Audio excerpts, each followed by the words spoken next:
Welcome to a brand new episode of the Shit Appreciation Podcast. Today's discussion is all about lying and lies. How many fibs have you told in your life? Oh, do you know what? Lying for me, I do lie, and I have lied. I can't lie.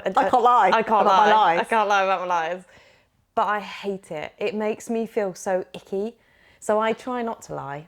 Like even if it feels uncomfortable for me, I try not to lie. How about you? So, I've definitely told a few porky pies. Definitely have tried a few porky pies. I've never told like a big lie where it's been, so elaborate and ridiculous. A couple of little white ones come out every now and again to sweeten things up. Yeah. But I've never told like a big bad whopper. No, I haven't. And I don't, honestly, when people are capable of that, I wonder what wiring they have. Because the bottom line is, when we lie, it's the fear of the consequence of the truth. Yeah. So that's why we lie. So I get it, because if we're, for example, if we're in a relationship, Gary used to lie to me all the time when we first got together. All the time. And I'd be like, Gary. But it's just little tiny white lies. And I'd be like, why are you lying about that? Like, it's not a problem. Like, go out or buy yourself those shoes or whatever. But it was always a white lie. And I'd be like, what's the problem? But in his past relationship, he always used to get told off for things like that. So I get it. I get why people have these habits of lying.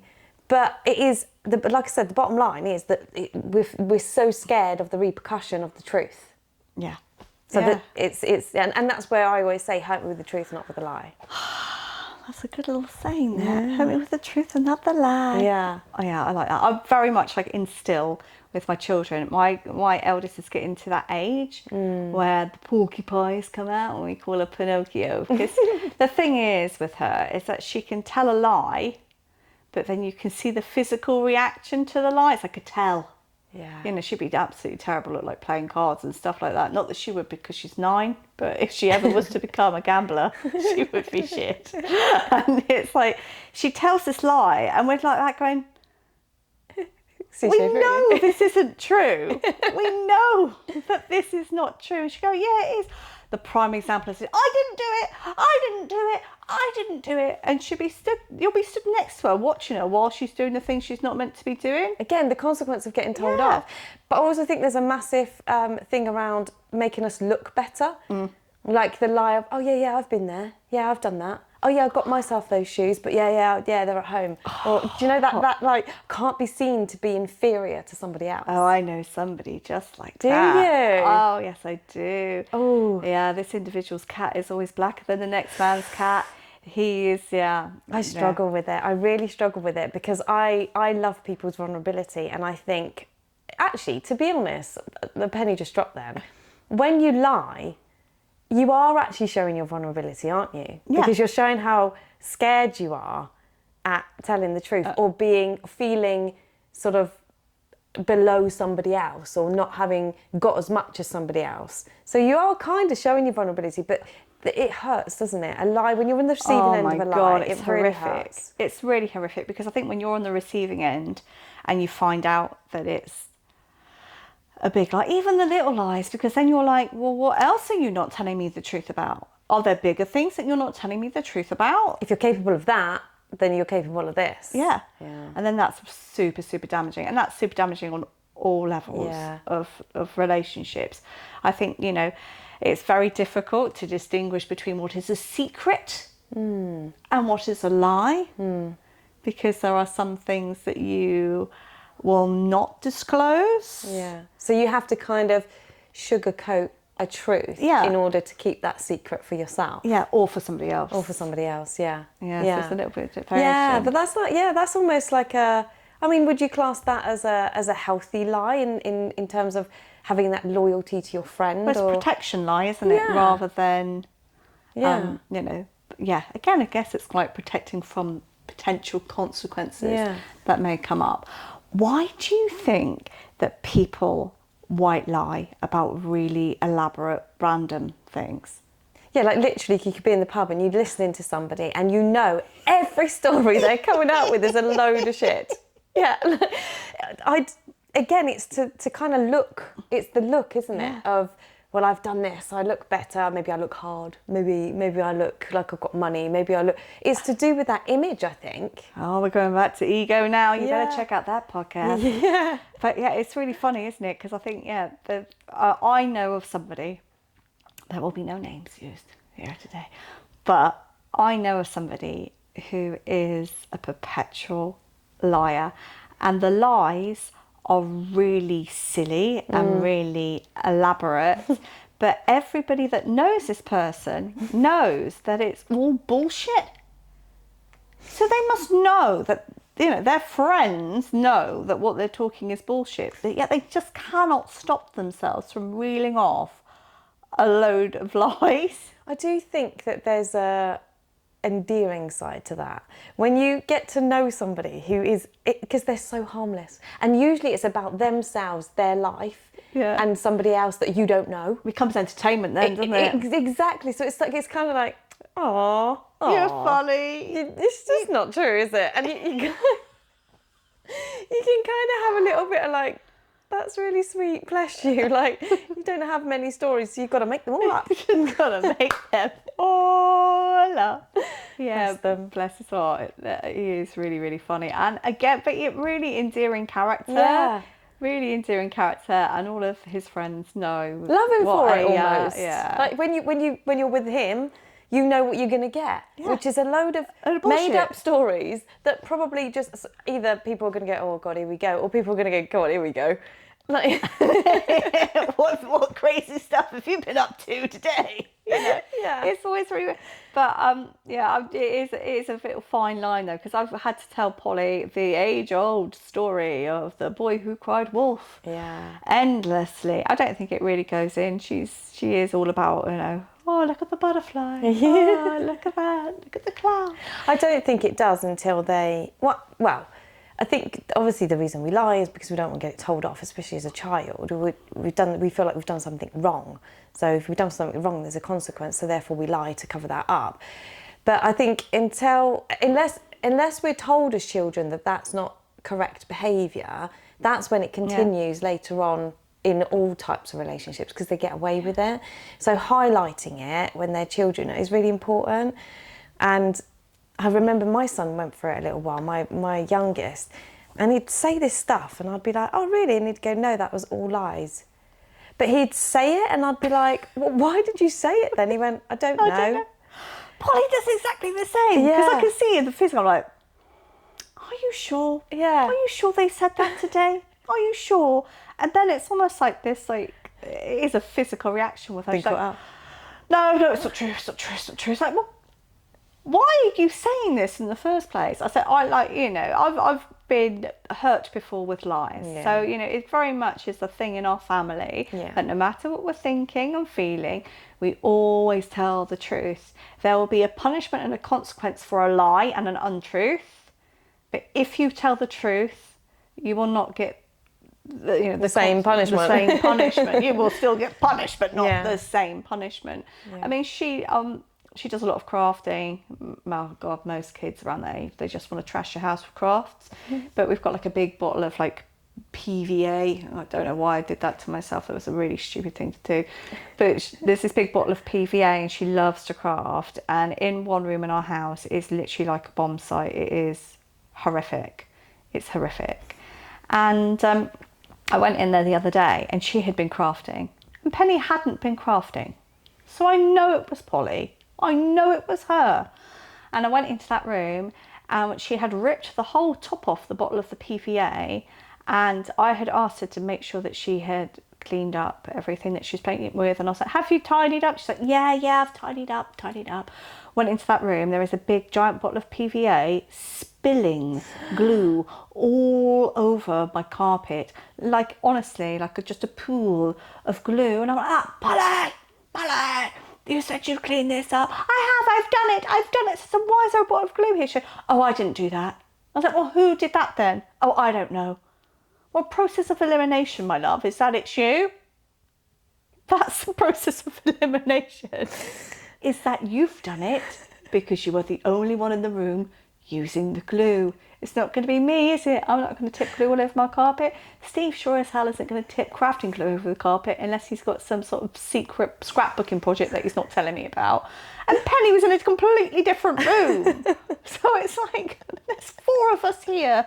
Who do you think spilt the glue? Honestly, I feel your pain. So I live with 3 men. Now, you may not understand. They are her children and her partner. Just want to point that out. That's a lie, Kate. That's a lie.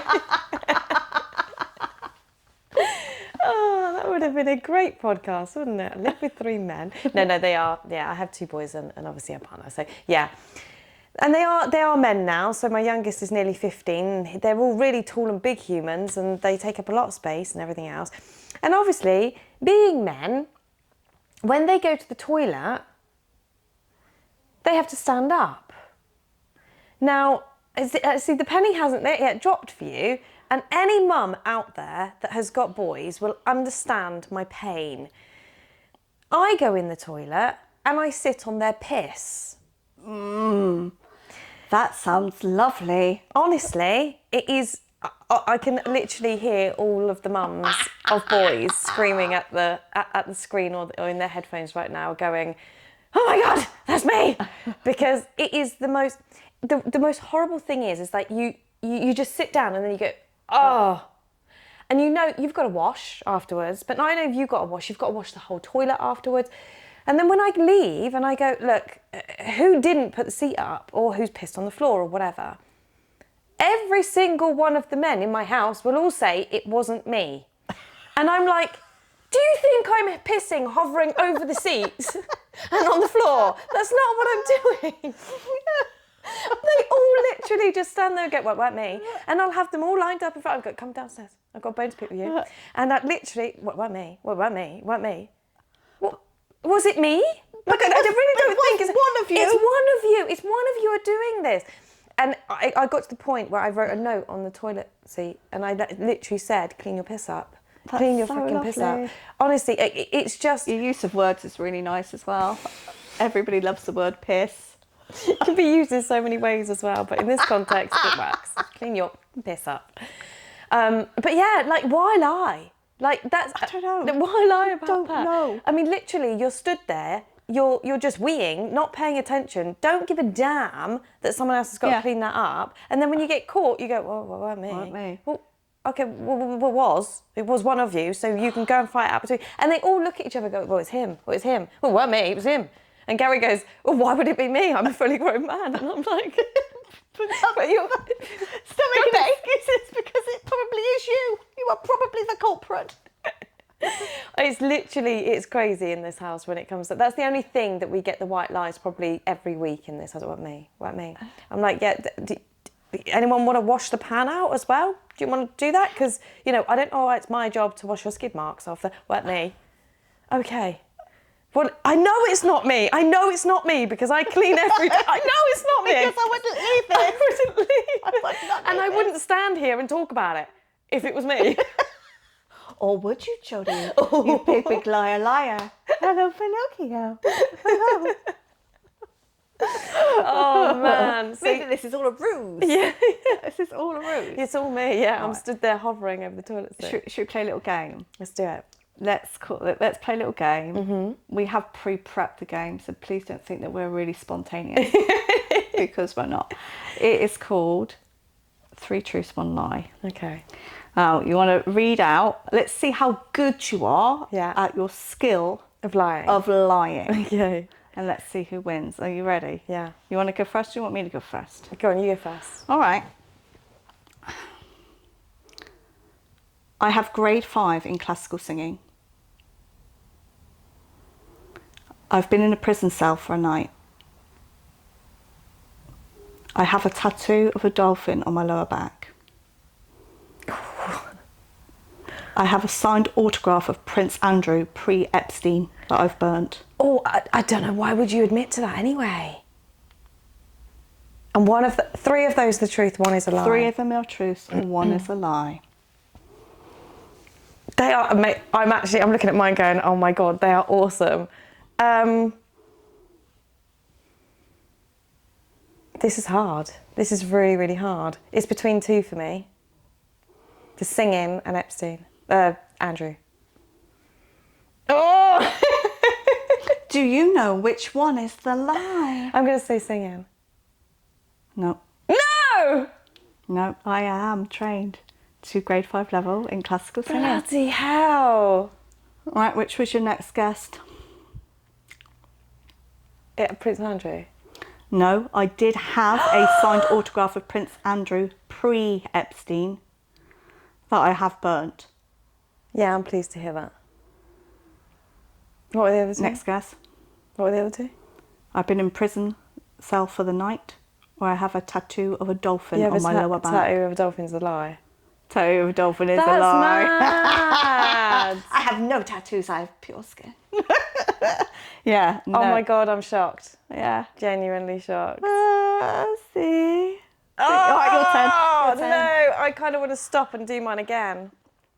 Go on, Joe. I think you know. I think you might know them anyway. Right, we'll give it a go. All right, Joe, let's go. Okay. No, I can't even give straight face. We can tell it's a better lie here, can't we? Straight away. Okay, so I've been kidnapped. I was addicted to drugs. I was in a police car chase. And I've been in the Sun newspaper.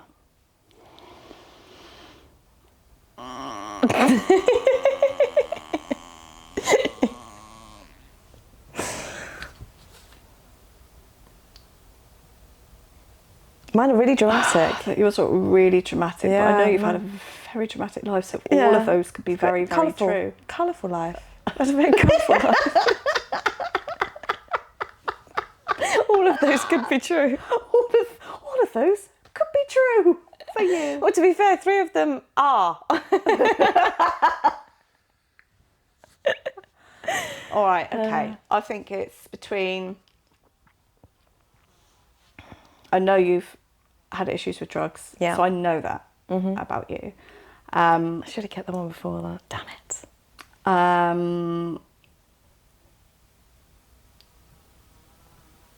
It's either the kidnap or the car chase that are a lie. Yeah, you're on it. I don't know. Both pretty dramatic. They are pretty traumatic and dramatic, which is all you. Yeah, which one's the lie? The lie is the police car chase. Jesus Yeah. Christ. I think I was close to being in a police car chase several times due to You were the being chased kidnapping by and police. the drugs and everything else. It's not like you were the copper in the chase. She would have been the one who would have been chased. Oh dear. Holy shit. But it just goes to show how easy it is to tell a little porcupine. I mean, they're harmless because obviously we're playing a game. Yeah. But Yeah. you could easily Just snipping lies every day. snipping Yeah. lies every Yeah. single day into every element of your life. Yeah. I just find it really interesting as to why we feel like we have to do it. Gary did it the other day. He had a client that he really needed to go and see, and because of the weather and everything with his work, things were delayed. So he needed to go and finish off this job, and he literally messaged the other client, went, "Yeah, I'm really sorry, my back's gone," because he just couldn't face in that moment the actual truth. Usually he's really good, and he picks up the phone and he's like, "Yeah, I've double booked, like, you know," but and that day he just couldn't be dealing with this, you know, with the chat back from the client. So he just said, "Yeah, my bag's gone." And I was like, "I hope you don't see your van driving around the place." Yeah, with him running out of his van and skipping down the road with his bad bag. Yeah. But do you know what? I've definitely used, we call them white lies, because they're kind of, do you know what? A lie is a lie is a lie. But I think there are definitely levels of lying. Ones that don't hurt people and ones that hurt people. And I think what we would call a white lie is something that's not necessarily going to hurt somebody emotionally too much. But like, if you get invited out and you really don't want to go out, You're busy, right? yeah, You've got you're other busy, plans. even though you know your busyness is sitting in front of the telly watching a Netflix special whilst eating a bag of popcorn. Yeah. you know, there's definitely times where I'm like, oh, I'm really sorry, I can't get childcare. Yeah. Or, oh, I'm really sorry, we've already had plans booked like 3 weeks ago for that date. Yeah. You know, Thanks for telling me all this. but you'll never know which is the truth and which is a lie. This is true. What I don't like and what I struggle with is gossip, so the twisting of the truth. Twisted truth, a pot stirrer. Yeah, the pot stirrer. That I really struggle with, and I take great pride in not doing that. So if I find something out, I tend to either that's it. It stops with me. Yeah. Like I don't share it.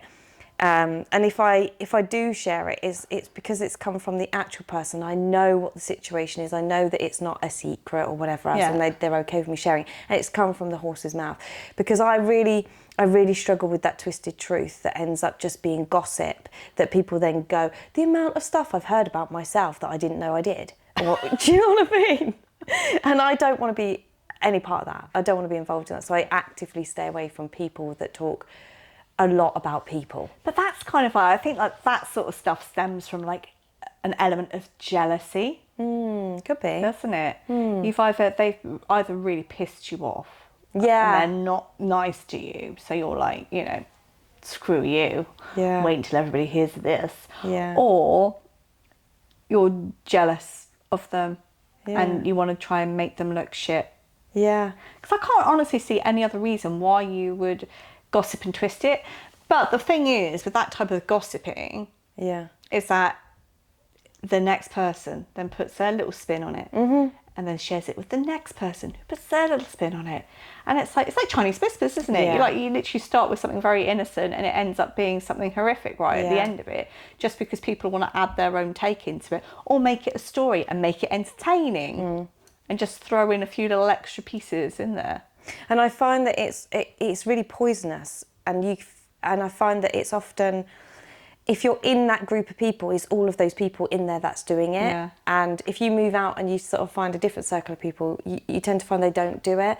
So do you know what I mean? So it's like, it's either you are in that circle and you're doing it and you're part of it, or you actively remove yourself and you're not part of Exactly. it. Because yeah, it's crazy what people can do. And like you just said, I think that it is this, again, it's that protection. If someone is jealous of someone, they're going to want to bring them down so that they are kind of below them. It's all perception and it's all illusion and it's all bullshit anyway, because whatever we think about that person being above us is a perception. Yeah. It's not a truth. It's all in your head. It's not reality, yeah. is it? It's all about us and our freaking ego yet again. Yeah. There it But is. to protect that, they have to, basically sabotage the hell out of them, which makes them feel better about themselves. It's nuts. If you're finding yourself in those circles, get yourself out. Get yourself out. It's not a nice place to be. And if you're doing it about somebody else in that circle, they're doing it about you. Yeah. So don't feel And that you're, Don't be surprised as well if you're doing that doesn't come back your way. Because this is another thing that I find quite interesting, is when people say, like, oh my God, they said this about me and they said that, but it's not even true. And I'm like, but you're saying shit about other people. So that's the circle of people you're in. You're in. Do not be surprised that people act exactly the same with you as they are with everyone else. So when you sit there and play the victim, you're part of it when you're not the victim. It's only because you're not the victim that you're happy to play the part in it. And now you're the victim, you don't like it. But you were doing the same last week. You were happy doing it last week. Yeah, so it's like, you got to take accountability, actually. It's quite funny as you say that, because actually it really does come out. There's been a lot of people in my past, and some in some other people's presence that I know about, who love to take credit for other people's work or ideas and things like that. And they love to take the credit. And they're basically handed, this gift of a great idea, or they've finished a piece of work that was really, really difficult. Someone else has done it for them, and they will literally go, yeah, I did that. I did that. They do always get found out. Yeah. Because the person who really did the work knows the truth because they did it. What I find interesting is that those that are okay with people lying about them, so they don't feel like they've got to defend because they're very happy in themselves, they are they don't fight for the truth. Yeah. They allow it to unfold. And I'm very much like that, because I know that Gary said back about 10 years ago, I think he accused me of something. I can't even remember what it was now. It wasn't cheating or anything. It was something else. I can't remember. And I was like, if that's what you want to believe, that's fine. I'm telling you the truth, and that's not what happened. And it took him a few days to sort of figure it out. But because I wasn't there trying to prove it to him, because I have nothing to prove, how can you prove you're telling the truth? If you have evidence of a lie, show me that first, and then I can unpick that. Because, but you can't, how can you prove that you're telling the truth? Like, it's a very difficult thing to do, isn't it? Because if someone's believing that there's a lie there, they're going to find holes in your truth purposely. Like, do you know what I mean? It's almost like manipulated. I know exactly what you mean, because a prime example is that when my first husband cheated on me, the lies that he was coming up with were so ridiculous. Like, you know, I've got to work away for a week. It's terrible. He wasn't working away. He was on holiday with his mistress for a week. But at first, I just believed that it was the truth. But then he started to really try and prove the truth. And in trying to prove the truth, well, here, you know, look at my phone. Look at the pictures at work. Look at showing me evidence to try and like make his lie sound like a reality was actually kind of like one of the things I was like, oh, this is a red flag. You don't need to prove to me that you're at work. I'm believing you regardless. But now that you're coming back and you're sort of like, you've got pre-prepped evidence almost. You're like, right, you know. Yeah. It was why would you have Why that? would you need to have the evidence for something very simple that I wasn't worried about? Yeah, and you're not lying about. If you're not lying about something, then you're not going to accumulate evidence of the truth. Yeah. Unless you've got a really paranoid partner at home who questions absolutely freaking everything, in which case, Get out of get that. out of that. Get out of that now. Yeah. But yeah. So how important do you feel that truthfulness is to all of our relationships? So for me, I honestly, when I lie, it makes my body shudder. Like I really, really struggle with, it makes me feel tense. It makes my chest tight. I think about it. I dream about it. I really, really struggle with it. And it could be a white lie. And don't get me wrong, you know, I will say, no, I'm busy and things like that. That I'm fine with. But if it's a lie that feels just that few notches up from that, it feels so uncomfortable in my body. So for me, I love the fact that I am so open and honest. That's something that I do love about myself. I'm an open book, and I've messed up so many times, and I will mess up again, and I will share that just as much as I do with my other wonderful moments in my life. And that's what I try and bring forward to my children. And I know that my middle child, he's 17, and I know that he lies to protect me at the moment. I can see it, so I don't worry. No, Mum, I'm fine. You know, I'm out with this, okay. And I'm like, because he knows that, you know, I'd probably like, get home now, get home now. So it's like a lie for him to kind of live his life, but also to make sure I'm happy. And protect you at the same time. A lot of people do that though. A lot of people lie to protect other people. Yeah. Like protect people's feelings. And themselves. And I think, you know, there's people out there that end up with horrific diagnosis that lie and don't tell their friends and family because they don't want their friends and family to have to deal with the burden. Yeah. I mean, that's a whole nother level, isn't it? I mean, that is only done out of love in that respect, isn't it? Yeah, out of not wanting to, watch cause people pain to somebody else. Yeah, we love in pain, exactly. So there are lots of levels. I mean, there's obviously levels of lies where it comes to deceit and big things, and there are some people out there that are just compulsive liars that just can't stop themselves. But I think once you get found out on a big ass lie, there's no coming back from it. No. I think that's the thing. I think we're all so scared to be vulnerable, to say the truth, to offend people, to upset people, to have other people think less than of us. That, you know, we don't really need to be doing this all the time. We really, really don't. And do you find that someone's just popped into my head as you were saying that, those that don't like lying and actively avoid lying also shut down. So, for example, if you say you might owe some money to somebody and they're asking you, saying, oh, you know, have you got that 20 quid you owe me? And they just shut you out, totally shut you out. Because they can't cope with lying and saying, But they are oh, yeah, ashamed of the truth. But they're ashamed of the truth. So they can't say, well, I haven't got it at the minute.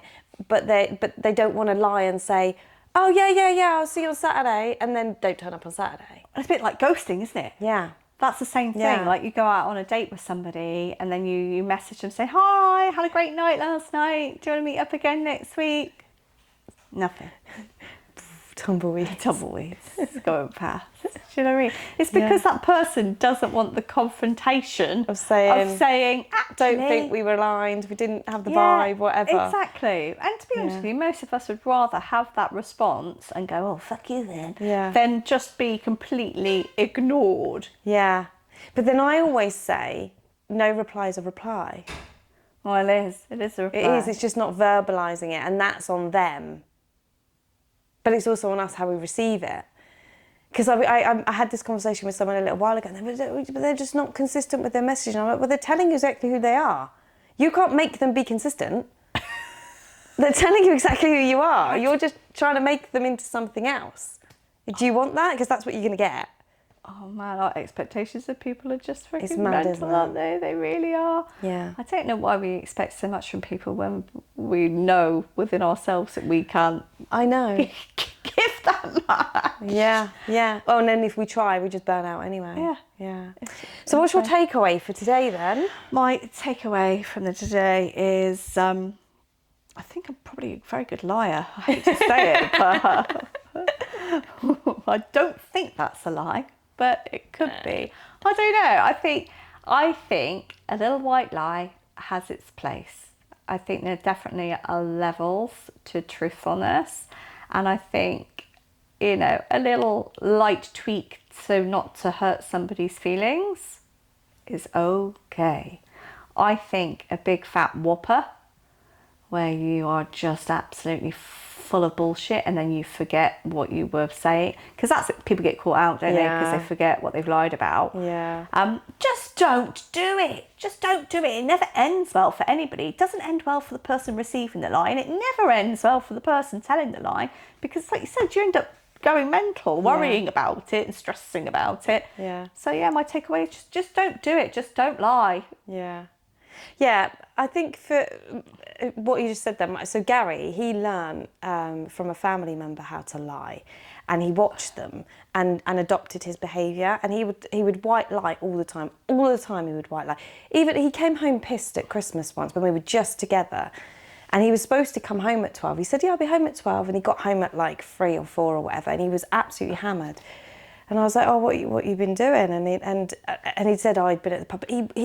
He lied because he always knew he was going to the pub after work. So it wasn't necessarily... It just weren't necessary. I was like, you could have just said and like gone to the pub. Like, what? Why? But he's learnt how to literally white lie about everything. And I said, you're getting yourself into trouble, because if you just say, I'm popping to the pub after work, I'd be like, okay, have a nice time. See you when you get home. Why did you tell me you're coming home at 6? Because it makes you think there's another secret behind that. It makes you feel that who were you with? What were you doing? It's suddenly I'm like, well, if you had to hide it, who were you with? Like, is there a reason you have to hide it? Is there a reason? Exactly. Is it because who you were with? Is it because where you went? Is it because there? Exactly that. It's gonna spiral. It's like it grows, doesn't it? So I think my takeaway is that, because Gary doesn't lie anymore. Like that anyway. I thought, does he? Yeah, no, he did literally like 2 days ago. And he doesn't behave like that anymore. So I think my takeaway is that be brave and test out a new way, and trust me, your life becomes way easier. Way easier. Especially when you're lying about the stuff that you don't need to lie about. Just literally say, I'm popping to the pub. But then I say that, some people, when they're on the receiving end of that, go, no, you're not. Or, oh, how dare you? So I guess the person on the receiving end of it is that then a the secret, issue, isn't it? Oh my God, could that then be a secret? Oh, my mind is just blown. So yeah. But secrets is for another podcast. Yeah, I think so. Right, until next time, we'll catch you again soon. And that's no lie.